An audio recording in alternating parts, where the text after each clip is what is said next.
अपनी पढ़ाई में एक चीज़ का बिल्कुल रूल नहीं रहा कभी, मोटिवेशन का। डायरेक्ट पढ़ते ही थे, सीधी बात है कि हाँ किताब को भी सामने पढ़ ही रही है, कोई बकवासें नहीं करी है, कोई सुनी नहीं, किसी पंप नहीं लिए कि आज भूल गया शरीर तो आज पढ़ेंगे। सिंपली कुछ बातों का सभी लोग विशेष ध्यान रखें, स्पेशली फिजिक्स, केमिस्ट्री और मैथ, बायो में।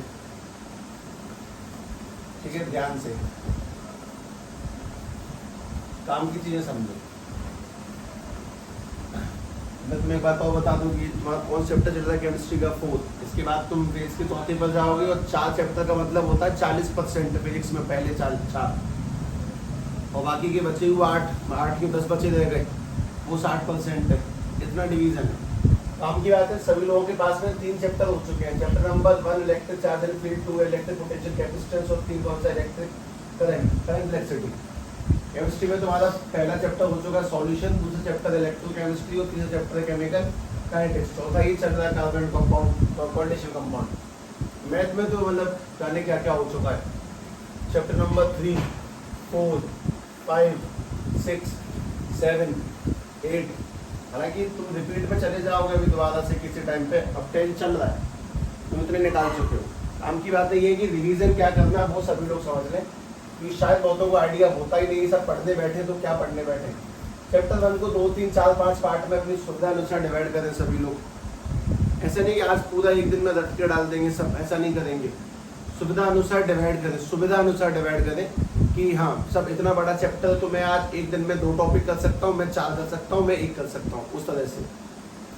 और चैप्टर में 2 बातों का विशेष ध्यान रखें कि 2 बातें पढ़नी है सब में। ऐसे करके इसको भी डिवाइड करेंगे 2 से 3 पार्ट में, इसको भी डिवाइड करेंगे 2 से 3 पार्ट में। एक दिन में खाने की आवश्यकता नहीं है। मुझे पता है कि कोऑर्डिनेशन कंपाउंड भी लगभग 6, 7, 8 दिन से चल रहा है, तो मैं घबरा नहीं रहा हूँ, ऑल टाइम नहीं घबराऊंगा।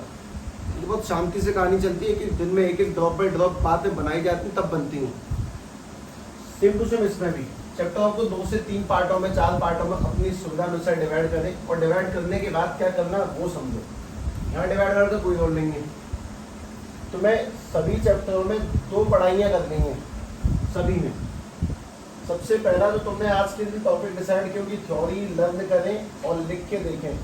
लिख के देखने का मतलब है थ्योरी में जैसे कि फुल आर्म्स लॉस की डेफिनेशन याद करो, फॉर्मूला जो है उससे पूरा डेफिनेशन याद करने से लेके नीचे तक ऑफिशियल लिखो, स्कोप में लिखा जाता है। पहली बात थ्योरी तुम्हें लगभग डेली 40 से 50 मिनट तक करनी है, 3, 4, 5 टॉपिक डेली करने हैं।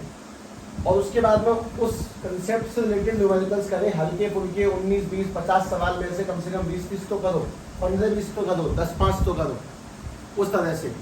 तुम्हें पहला चैप्टर आराम से 3 से 4 से 5 दिन में निपटा देना है, हौला करके, मतलब डेली लगभग 2 से 2.5 घंटे के लमसम, कोई फिक्स टाइमिंग नहीं है।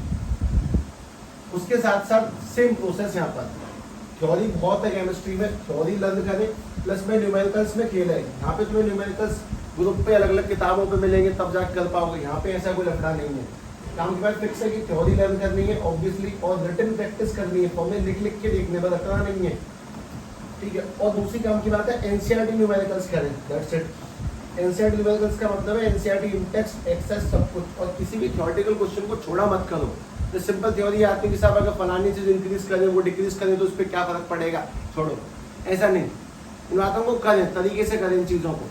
मोस्ट इंपोर्टेंट है कि इसमें भी तुम्हें लगभग हर चैप्टर में 3 से 4 से 5 दिन लगाने अपने हिसाब से, डेली 2 घंटे। तो डेली 2 से 4 घंटे, 4 से 5 घंटे के लमसम एक चैप्टर या आ जाए 2-3 टॉपिक करके ऐसे पढ़ते चलो। एकदम से पूरा खत्म करने की कोशिश मत करो। और स्पेशली यहाँ कोई लफड़ा नहीं है। अगर रिवीजन करना सबसे बढ़िया तरीका है कि एनसीईआरटी एक्सरसाइज को लगाते रहो, कम से कम रिवीजन तो रहेगा, फॉर्मूले याद रहेंगे, हाथों में रिदम बनी रहती है। एनसीईआरटी एक्सरसाइज डेली कितनी होती है वो मायने नहीं रखता, लेकिन 2 से 3 घंटे करें, 2 से 3 घंटे करें, 1 हो जाए, 2 हो जाए, 3 हो जाए। स्पेशली यहाँ से स्टार्ट करो, 5, 6, 7, 8, 9 डेली करो 2 से 3 घंटे। तो लगभग तुम्हारे पास में 5 से 6 घंटे का स्टडी टाइम होना ही चाहिए, उसमें डेली पीसीएम पढ़ी जा रही हो। इस बात को स्पेशली विशेष रूप से अपनी बुद्धि में सेट कर लें, और कोई कितना भी पीछे है शुरू से स्टार्ट करो, ठीक है। और रिदम में कंटिन्यूस करो। रेगुलर होना बहुत इंपॉर्टेंट गेम है, कंसिस्टेंसी नहीं है कोई सफलता नहीं है, सीधी सीधी बात ये है। तो सभी लोग ध्यान रखें इन चीज़ों का, किसमें कितना और क्या पढ़ना है। डेली डेली डेली 2 से 3 घंटे की पढ़ाई लगाओ, क्योंकि इस टाइम में बहुत फायदा है तुम्हारे पास, बहुत टाइम है पढ़ने के लिए, और स्टार्ट करें। खैर, CFT